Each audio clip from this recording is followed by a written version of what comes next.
Cool Air by H.P. Lovecraft. You ask me to explain why I am afraid of a draught of cool air, why I shiver more than others upon entering a cold room, and seem nauseated and repelled when the chill of evening creeps through the heat of a mild autumn day. There are those who say I respond to cold as others do to a bad odor, and I am the last to deny the impression. What I will do is to relate the most horrible circumstance I ever encountered, and leave it to you to judge whether or not this forms a suitable explanation of my peculiarity. It is a mistake to fancy that horror is associated inextricably with darkness, silence, and solitude. I found it in the glare of mid-afternoon, in the clangor of a metropolis, and in the teeming midst of a shabby and commonplace rooming house with a prosaic landlady and two stalwart men by my side. In the spring of 1923, I had secured some dreary and unprofitable magazine work in the city of New York, and being unable to pay any substantial rent, began drifting from one cheap boarding establishment to another in search of a room which might combine the qualities of decent cleanliness, endurable furnishings, and very reasonable price. It soon developed that I had only a choice between different evils. But after a time I came upon a house in West 14th Street which disgusted me much less than the others I had sampled. The place was a 4-story mansion of brownstone, dating apparently from the late 40s and fitted with woodwork and marble, whose stained and sullied splendor argued a descent from high levels of tasteful opulence. In the rooms, large and lofty, and decorated with impossible paper and ridiculously ornate stucco cornices, there lingered a depressing mustiness and hint of obscure cookery. But the floors were clean, the linen tolerably regular, and the hot water not too often cold or turned off, so that I came to regard it as at least a bearable place to hibernate till one might really live again. The landlady, a slatternly, almost bearded Spanish woman named Herrero, did not annoy me with gossip or with criticisms of the late-burning electric light in my third-floor front hall room, and my fellow lodgers were as quiet and uncommunicative as one might desire, being mostly Spaniards a little above the coarsest and crudest grade. Only the din of streetcars in the thoroughfare below proved a serious annoyance. I had been there about 3 weeks when the first odd incident occurred. One evening at about 8, I heard a spattering on the floor and became suddenly aware that I had been smelling the pungent odor of ammonia for some time. Looking about, I saw that the ceiling was wet and dripping, the soaking apparently proceeding from a corner on the side toward the street. Anxious to stop the matter at its source, I hastened to the basement to tell the landlady, and was assured by her that the trouble would quickly be set right. "Dr. Muñoz," she cried as she rushed upstairs ahead of me. "He have spill his chemicals. He is too sick for doctor himself, seeker all the time. But he will not have no other for help. He is very queer in his sickness. All day he take funny-smelling baths, and he cannot get excite or warm. All his own housework he do. His little room are full of bottles and machines, and he do not work as doctor. But he was great once. My fat air in Barcelona have hear of him, and only just now he feeks a arm of the plumber that get hurt of sudden. He never go out, only on roof, and my boy Esteban, he bring him his food and laundry and medicines and chemicals. My God, the sal ammoniac that man use for keep him cool." Mrs. Herrero disappeared up the staircase to the 4th floor, and I returned to my room. The ammonia ceased to drip, and as I cleaned up what had spilled and opened the window for air, I heard the landlady's heavy footsteps above me. Dr. Muñoz I had never heard, save for certain sounds as of some gasoline-driven mechanism, since his step was soft and gentle. I wondered for a moment what the strange affliction of this man might be, and whether his obstinate refusal of outside aid were not the result of a rather baseless eccentricity. There is, I reflected tritely, an infinite deal of pathos in the state of an eminent person who has come down in the world. I might never have known Dr. Muñoz had it not been for the heart attack that suddenly seized me one forenoon as I sat writing in my room. Physicians had told me of the danger of those spells, and I knew there was no time to be lost. So remembering what the landlady had said about the invalid's help of the injured workman, I dragged myself upstairs and knocked feebly at the door above mine. My knock was answered in good English by a curious voice some distance to the right, asking my name and business. And these things being stated, there came an opening of the door next to the one I had sought.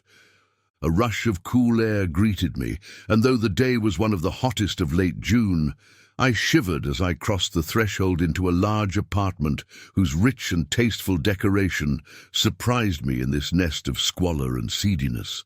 A folding couch now filled its diurnal role of sofa, and the mahogany furniture, sumptuous hangings, old paintings, and mellow bookshelves all bespoke a gentleman's study rather than a boarding-house bedroom. I now saw that the hall room above mine, the lethal room of bottles and machines which Mrs. Herrero had mentioned, was merely the laboratory of the doctor, and that his main living quarters lay in the spacious adjoining room, whose convenient alcoves and large contiguous bathroom permitted him to hide all dressers and obtrusive utilitarian devices. Dr. Muñoz, most certainly, was a man of birth, cultivation, and discrimination. The figure before me was short, but exquisitely proportioned, and clad in somewhat formal dress of perfect cut and fit. A high-bred face of masterful, though not arrogant expression, was adorned by a short, iron-grey full beard, and an old-fashioned pince-nez shielded the full dark eyes, and surmounted an aquiline nose which gave a Moorish touch to a physiognomy, otherwise dominantly Celtiberian. Thick, well-trimmed hair that argued the punctual calls of a barber was parted gracefully above a high forehead, and the whole picture was one of striking intelligence and superior blood and breeding. Nevertheless, as I saw Dr. Muñoz in that blast of cool air, I felt a repugnance which nothing in his aspect could justify. Only his lividly inclined complexion and coldness of touch could have afforded a physical basis for this feeling, and even these things should have been excusable considering the man's known invalidism.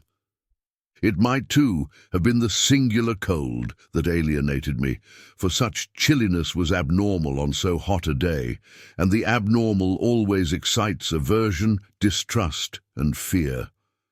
But repugnance was soon forgotten in admiration, for the strange physician's extreme skill at once became manifest despite the ice-coldness and shakiness of his bloodless-looking hands.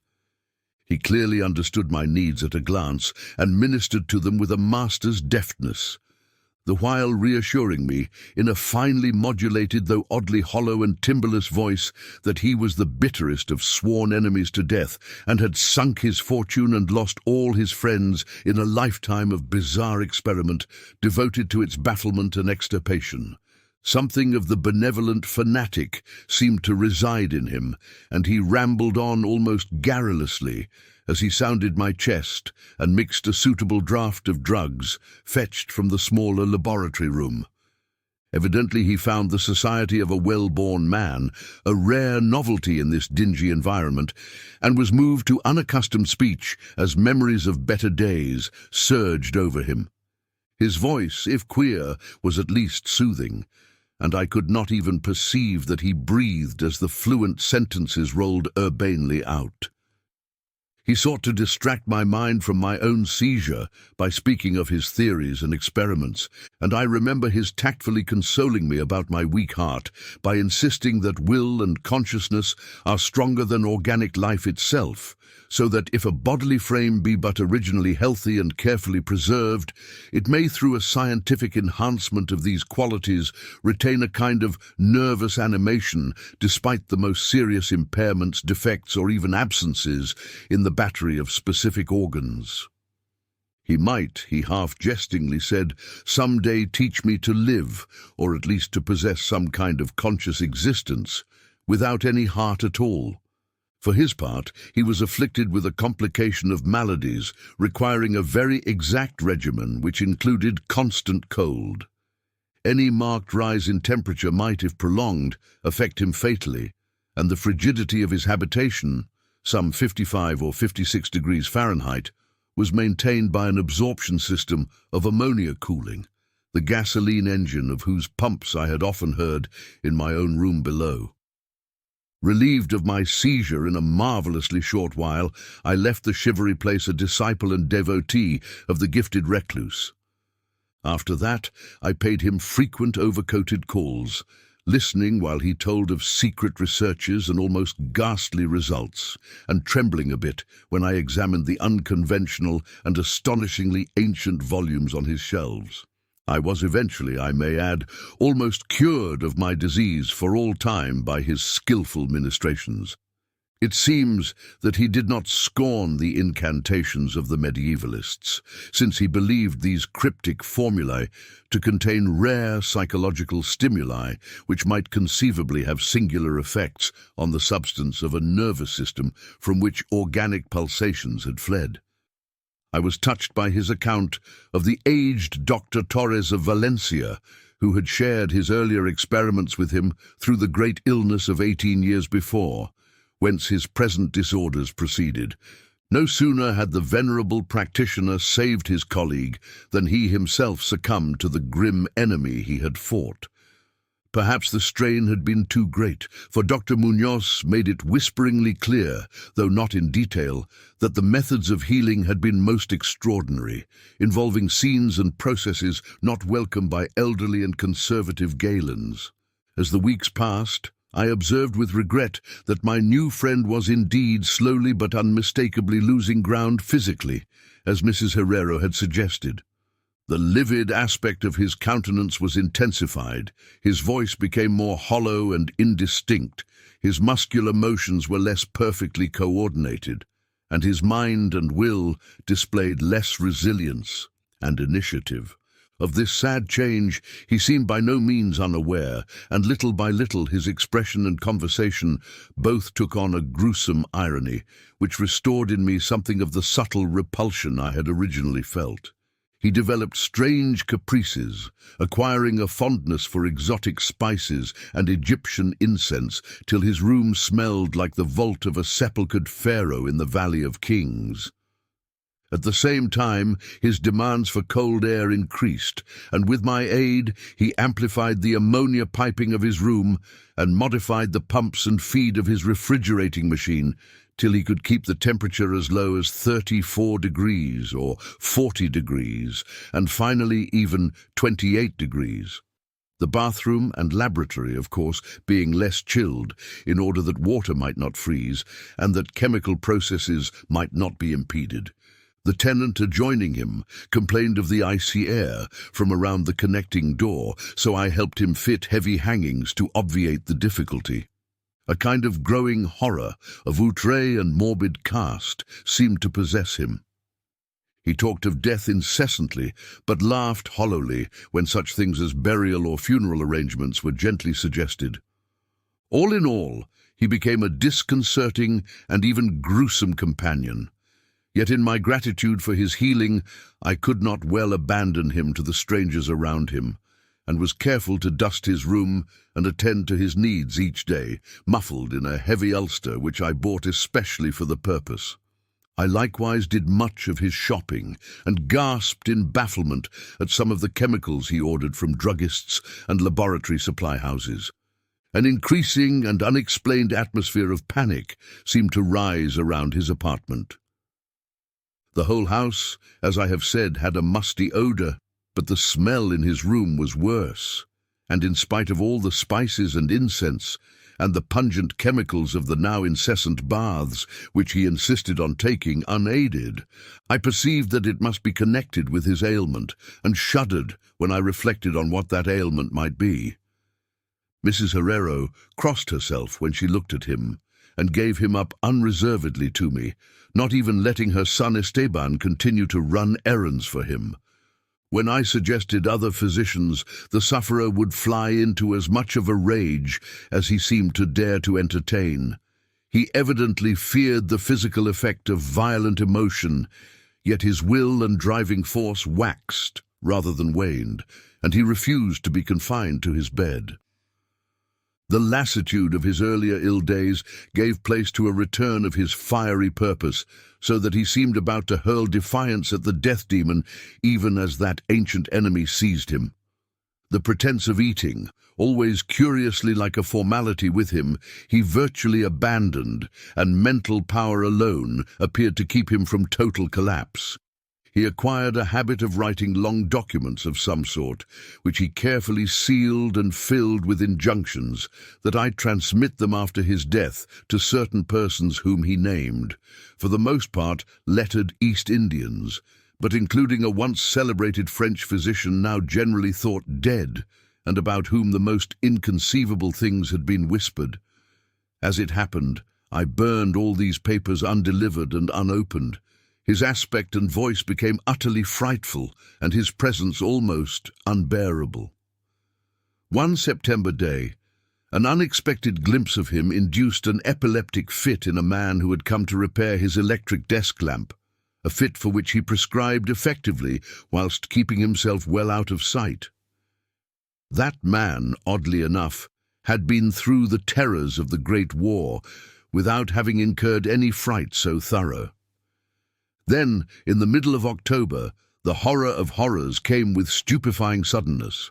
One night about 11, the pump of the refrigerating machine broke down, so that within 3 hours the process of ammonia cooling became impossible.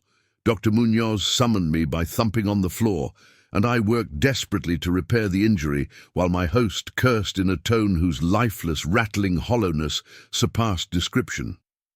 My amateur efforts, however, proved of no use, and when I had brought in a mechanic from a neighbouring all-night garage, we learned that nothing could be done till morning, when a new piston would have to be obtained. The moribund hermit's rage and fear, swelling to grotesque proportions, seemed likely to shatter what remained of his failing physique, and once a spasm caused him to clap his hands to his eyes and rush into the bathroom. He groped his way out with face tightly bandaged, and I never saw his eyes again.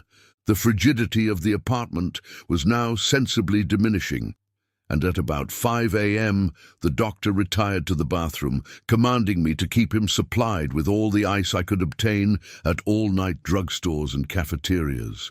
As I would return from my sometimes discouraging trips and lay my spoils before the closed bathroom door, I could hear a restless splashing within, and a thick voice croaking out the order for more. At length, a warm day broke, and the shops opened one by one. I asked Esteban either to help with the ice fetching whilst I obtained the pump piston, or to order the piston while I continued with the ice, but instructed by his mother, he absolutely refused. Finally, I hired a seedy-looking loafer, whom I encountered on the corner of 8th Avenue to keep the patient supplied with ice from a little shop where I introduced him, and applied myself diligently to the task of finding a pump piston and engaging workmen competent to install it.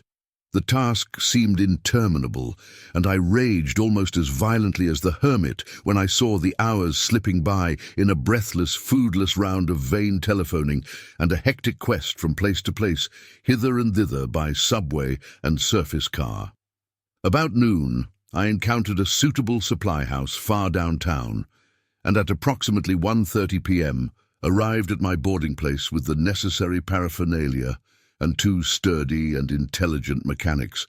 I had done all I could and hoped I was in time. Black terror, however, had preceded me. The house was in utter turmoil, and above the chatter of awed voices, I heard a man praying in a deep basso. Fiendish things were in the air, and lodgers tolled over the beads of their rosaries as they caught the odor from beneath the doctor's closed door. The lounger I had hired, it seems, had fled screaming and mad-eyed not long after his second delivery of ice. Perhaps as a result of excessive curiosity, he could not, of course, have locked the door behind him, yet it was now fastened, presumably from the inside. There was no sound within, save a nameless sort of slow, thick dripping. Briefly consulting with Mrs. Herrero and the workman, despite a fear that gnawed my inmost soul, I advised the breaking down of the door, but the landlady found a way to turn the key from the outside with some wire device. We had previously opened the doors of all the other rooms on that hall and flung all the windows to the very top. Now, noses protected by handkerchiefs, we tremblingly invaded the accursed south room, which blazed with the warm sun of early afternoon. A kind of dark, slimy trail led from the open bathroom door to the hall door, and thence to the desk, where a terrible little pool had accumulated. Something was scrawled there in pencil, in an awful blind hand, on a piece of paper, hideously smeared, as though by the very claws that traced the hurried last words. Then the trail led to the couch and ended unutterably. What was, or had been on the couch, I cannot and dare not say here, but this is what I shiveringly puzzled out on the stickily smeared paper before I drew a match and burned it to a crisp. What I puzzled out in terror as the landlady and two mechanics rushed frantically from that hellish place to babble their incoherent stories at the nearest police station. The nauseous words seemed well-nigh incredible in that yellow sunlight, with the clatter of cars and motor trucks ascending clamorously from crowded 14th Street. Yet I confess that I believed them then. Whether I believe them now, I honestly do not know. There are things about which it is better not to speculate, and all that I can say is that I hate the smell of ammonia and grow faint at a draught of unusually cool air. "The end," ran that noisome scrawl, "is here. No more ice. The man looked and ran away. Warmer every minute, and the tissues can't last. I fancy you know what I said about the will and the nerves and the preserved body after the organs ceased to work. It was good theory, but couldn't keep up indefinitely. There was a gradual deterioration I had not foreseen. Dr. Torres knew, but the shock killed him. He couldn't stand what he had to do. He had to get me in a strange, dark place when he minded my letter and nursed me back.